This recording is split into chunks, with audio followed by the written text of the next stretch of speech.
Good morning, guys. This is Dasgupta here. Welcome to Let's Learn YouTube channel. So today I'll be discussing about English about this part, and I'll be taking the classes of class 9 to class 12 of them. Although today I'll be starting with class 10, and it's going to be the introductory class of English. So before I start the core part, let me give a little introduction about myself. This is Sougat, presently pursuing my BTech degree from NIT Agartala in bioengineering stream, and I have been in this field of education and teaching since last year. So having experience in teaching a coaching center as well, and for various competitive exams and spoken English and other parts of English as well as. So let us start today's lesson. So I'll be covering all the syllabuses available for class 10 from prose, poetries, and writing skills, reading skills, and others. But before I start with the textbook, I'd like to start with the grammar portion because grammar is compulsory whenever you are reading or studying English. Once your grammar part is okay, you are strong enough in English, and you need really less guidance there. So whenever we're starting grammar, I will be starting with tense, as it's a very important part of English, and once tense is clear, English is easy. It is said all the time. Whatever. So let us start with tense. Before I start with the tense, I'm giving you simple informations about tense, that from where the word tense came from. Actually, the word tense came from a Latin word tempus. So if you know it, I'm still again writing here in the screen. You'll be able to watch that in the screen. So the word tense came from a Latin word tempus. Latin word tempus. T-E-M-P-U-S, tempus. That means time in English.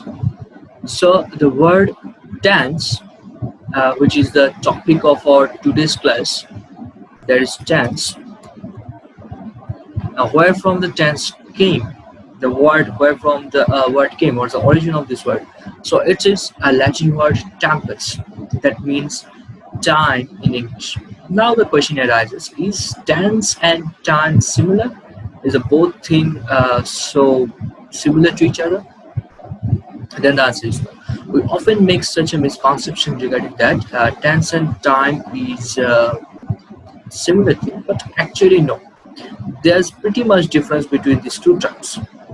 To understand that, we need to know what is time first. So let us know what is time. So when we are talking about time, we are actually talking about a subtraction. To understand what is time, we basically need 2 points. So if we get 2 points, we'll be understanding what is time. So before I start analyzing this term, I'm giving you the definition of this term. So if somebody asks you, what is time? What would be your answer? You may answer the question in this way, that the difference between two consecutive events. The difference between two consecutive events is called time. Now, how to understand this? Now, what's different I'm talking about? What differences from what consecutive events I'm talking about? So to understand this, we need an analysis point of view. Say, we got a point here. Say this is a point, and from there I draw a straight line, although it's not even straight. Whatever, this is a line. And here there is another point. Now we can name the first point as point A, and can give the second point as point B. So now, if we subtract the amount from B, the subtract for amount A, we get the result as time. What I mean is, if we subtract the value of A from value of B, we get the result is called time. If we explain this with this diagram. Now to understand this, we need an example of practical life. And the most common use of such example is when we set alarm in our mobile phones. So we all have set once alarm in our mobile phone, I believe. So whenever you set alarm, say today at night 12 o'clock, I'm setting an alarm for tomorrow 5 a.m. So whenever we do this, there's a simple line displayed in our mobile screen that says your alarm has been set after 5 hours or after 6 hours. So that specific amount is known as time. Now, say we set alarm this time, which is say 12 o'clock in the morning, so 12 p.m. Now I set the alarm for today afternoon at 5 p.m. So what the mobile will show us? The mobile will show us that your alarm has been set after 5 hours or after 4 hours whatsoever. So this amount is called time. Now how I am getting this? How I am getting this, that this is the amount that it's just after 5 hours, or if the alarm is set after 5 hours or after that minute or after that second, because time is unit. The units of time are second, minute and hour. Now how we are actually getting this? We're actually subtracting the value of 12 A, that is 12, from the value of B, that is 5. So we know the calculation of clock, and by that way we subtract this thing and we get the time. Now the question arises that then what is 12 p.m. and what is 5 p.m. if it is not the time? If they are not time. As I said, the time has unit like second, minute, hour, and then two. But 12 p.m. is there's no unit, 5 p.m. is no unit. So what are they? They are the point of time. There's the first point of time, is the second point of time. When we subtract the first point from the second point, the amount we get is called time. So this is the conception of time. That's how we need to distinguish what is time in the real world. So now we can come to tense.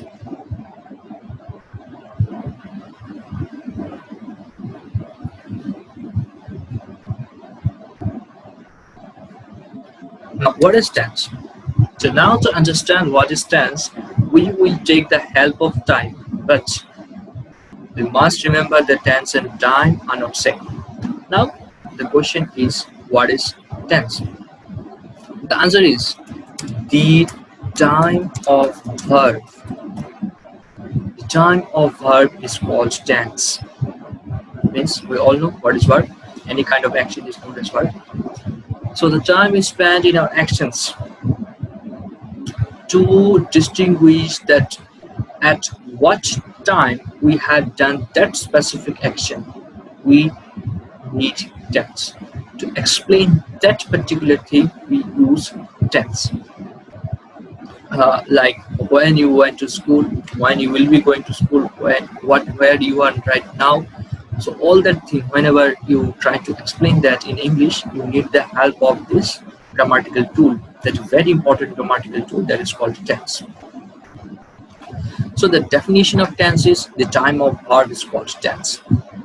Now, what are the types of tense? So there are 3 types of tense available in English.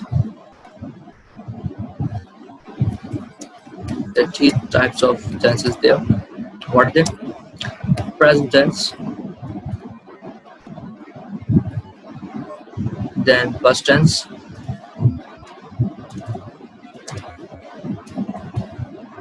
then future tense.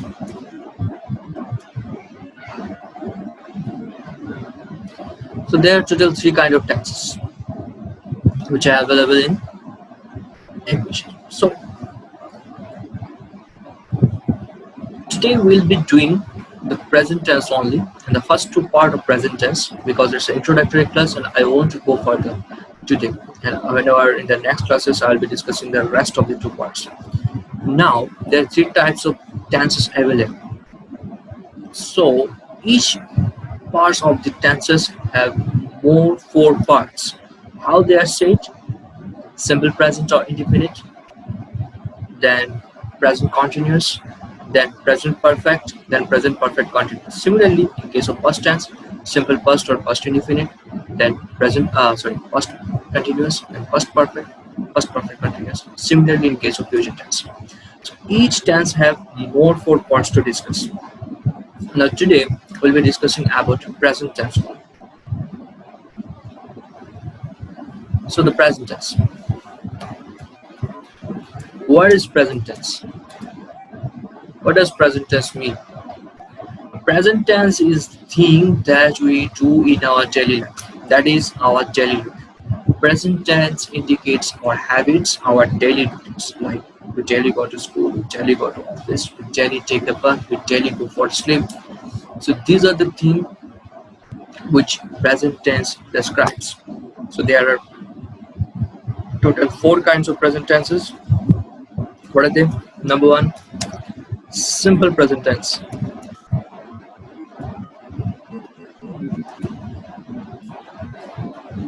Number two, present continuous tense.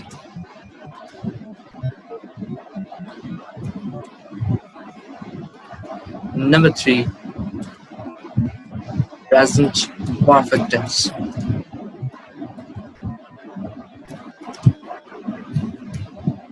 Number four, present perfect continuous tense.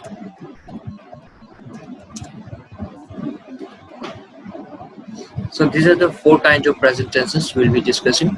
Today we'll be doing only present perfect tense, simple present tense and present continuous tense. So now, what is simple present tense?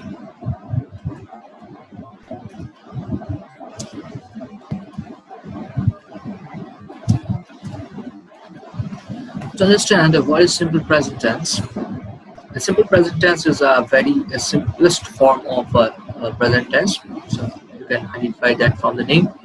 To identify or to make simple present tense or to understand what is simple present tense, we need to follow three rules. So what are the three rules? First rule is when there must be only subject and verb. So if you find in a sentence there's only one subject and one verb and nothing else, you can blindly say this is simple present tense. So what can be the examples? I go, I sleep, I eat. So these all are subject plus verb. So it is simple present tense. Now you can put some objects with it. Say I'm giving you some examples. So if I go, you go. These all are actually the examples of simple present tense. Another example I can take like this way: I go to school. See, there's only one subject and one spotlight. See, so there's only subject plus verb. This is subject, this is verb. I go. It's a self sentence. You go. Sentence. I go to school. There's only subject and only one verb. And the rest is called object. This is nothing subject. So let us talk about next thing.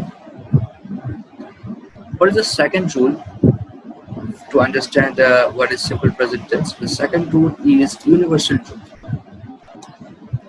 Whenever you will find a universal truth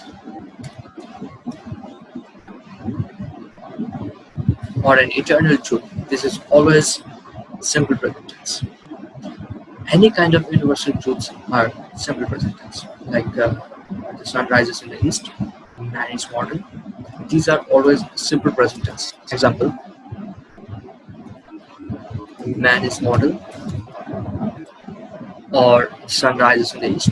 These all are simple present tense. the example of simple present tense because these are universal truths. So this is the second truth. Whenever you see an universal truth, it's blindly simple present tense. Now, what is the third rule? The third rule says to put s or es with the verb, sorry, with the verb in case of to put s or es with the verb in case of third person singular number.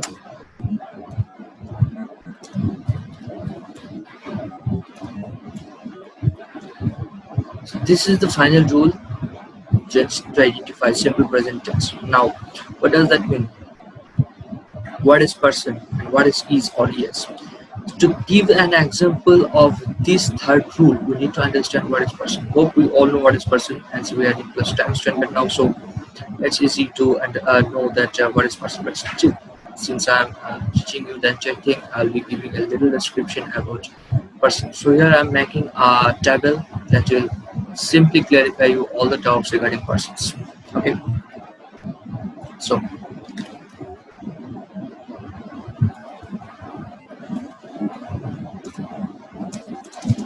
I'm writing here S for singular and P for plural. Now, there are three kind of persons in English. First person. So in case of first person, the singular form of first person is always I, and the plural form of first person is always we. In case of second person, the singular form of second person is always you, and it is also same in case of plural form of the second person. And third person. So in case of third person, it is he, she, or any kind of name. That can be he, she, it, or any kind of name.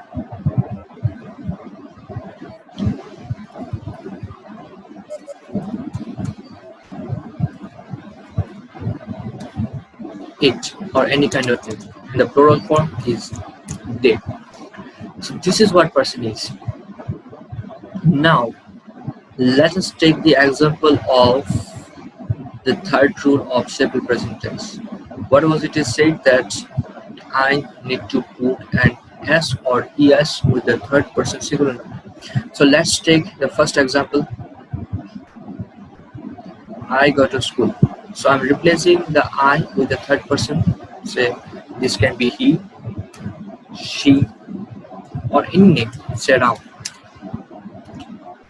Ram goes to school.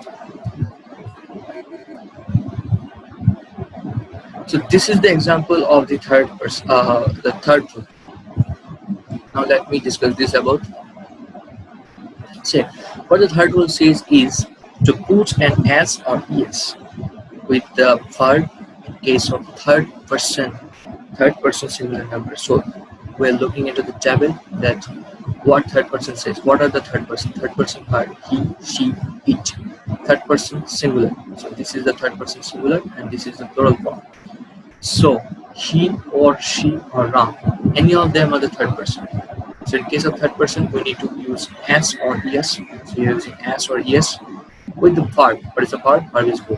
So Ram goes to school. So that is how the third number rule works. Now let us take another example with it.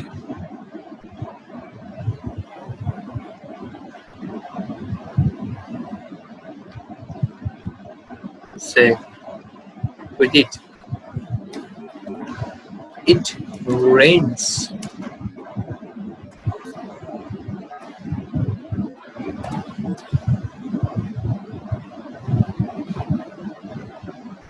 Or it rains means it's itself a sentence here.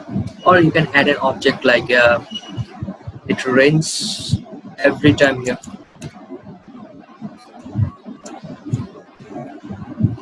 So See, the third person is eat. There is eat, and rain is a noun and verb. Here rain is as verb, so we are using an s with it to fulfill the law of third person singular number.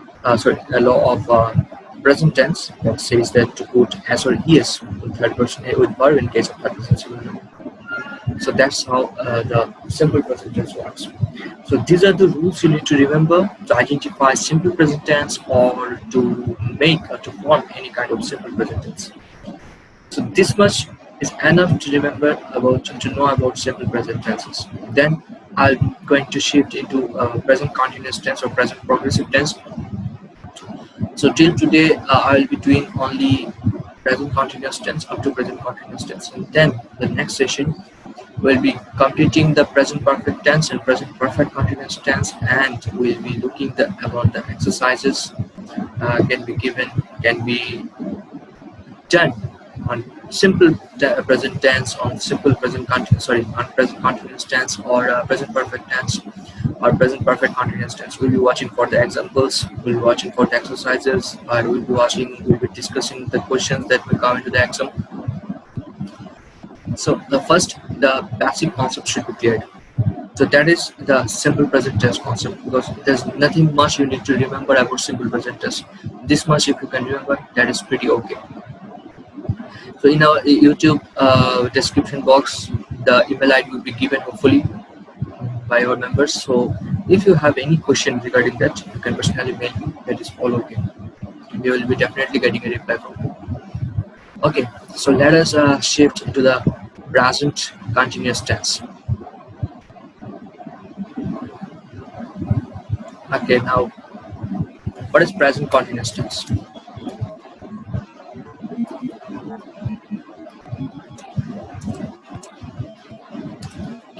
So in case of present continuous tense,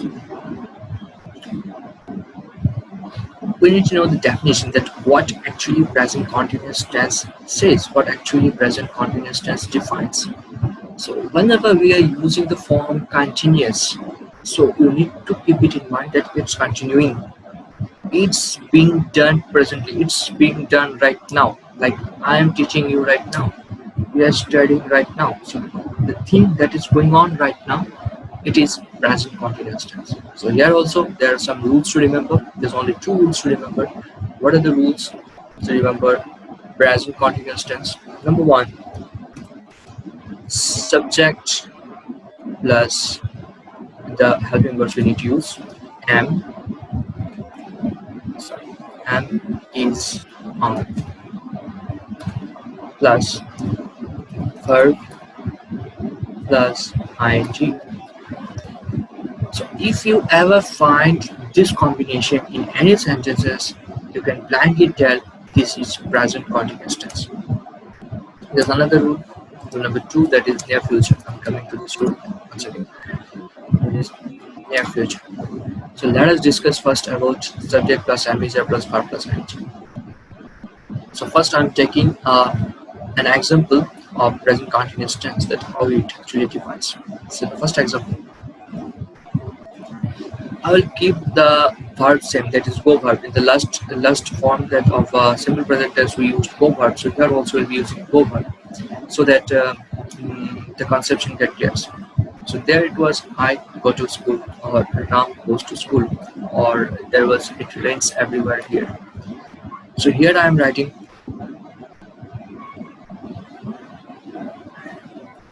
I am going to school.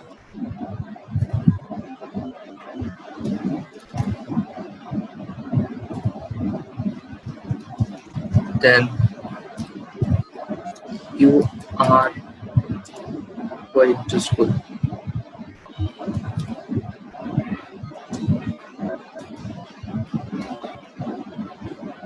Then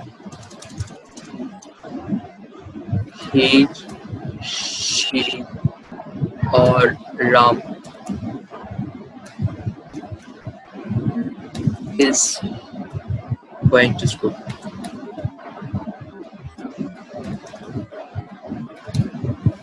So this is how just changing the verb, just putting the rules, you can make a sentence. So that's how it's easy to make a sentence. uh, and that is how actually your English gets strong by time. Okay, so now you see, I have almost covered all the persons here, the singular form of the persons. So now you see, it is I, the first person singular number, if you remember. Now I am, you all know what am is always put with I. I am going to school. So go is verb and verb plus ing, so it's going to school. So and then the second person, that is you is always are with you, and you are going to school. Then the third person, that was he, she, or any kind of thing, that is wrong, is going to school. Now if we put the plural form, what is the plural form of I? That is we, and all we, the helping verb is always are in case of we. So we are going to school, you are going to school, and in case of third person plural, they are going to school. Now the another example I took in the last time, it was about it. So it was like it rains here every time. So now how it will be writing it there? It is raining.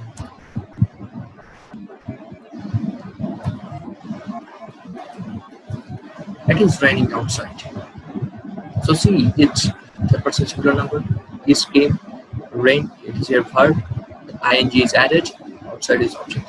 So that's how you can get the present continuous tense. So this is the way of getting present continuous tense done. The way of identifying what is present continuous tense. And the first law is by years. So next, let's come to the second law, that is near future. What is near future? So we need another example regarding that. I'm taking an example.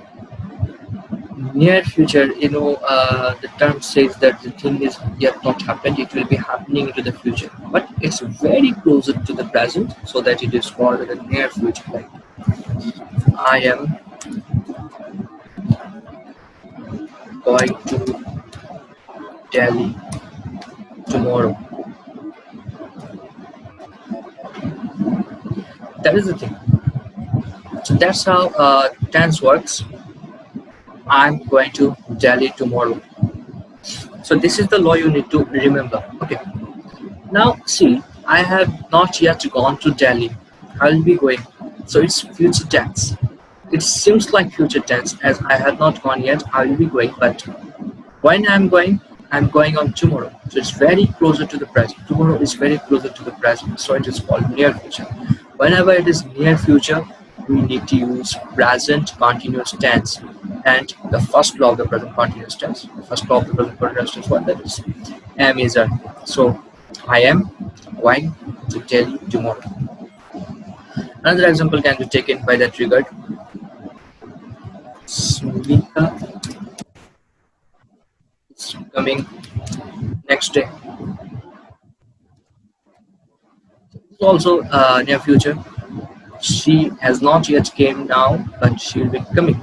But you cannot use shall or will, which indicates future tense. But we need to use present continuous tense like is. As Smita is third person singular number, so I need to use is. Smita is coming next day. Or you can to make it more sound make it the sentence more sound, that you can write in this way: Smita is coming on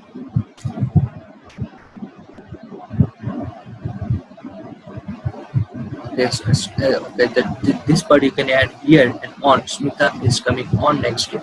So the sentence will sound nice once again. So that is how present continuous tense works. And this is the law to remember present continuous tense, to identify present continuous tense. So now what are the limits to understand the near future? So which words actually indicates the near future? These are tomorrow, next day,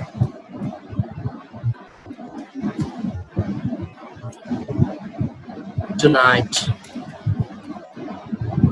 or even today.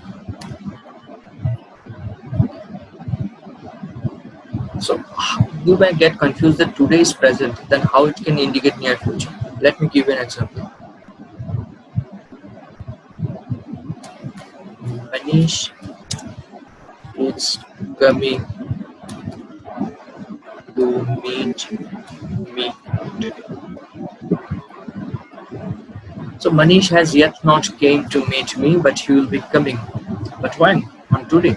So it's near future. So we need to use the first law of present continuous tense. Manish is third person singular number. Manish is third person singular number. And so we need to use is. Manish is coming, verb plus ing, come is verb plus ing, coming to meet me today. So that is the way today uses. The same way you can write it that tonight Manish is coming to meet me tonight. He has yet not came, so it's not present. By that looking, it seems like it is future, but it's not even future as it's on today. It's near future. Manish is coming to meet me on today, or on tonight, or at night. So these are the words that indicates near future. So if you remember these two terms, if you remember these two law, then present continuous tense is easy. I won't go more further today because it's the introductory class. Only two parts I have covered, only simple present tense and present continuous tense.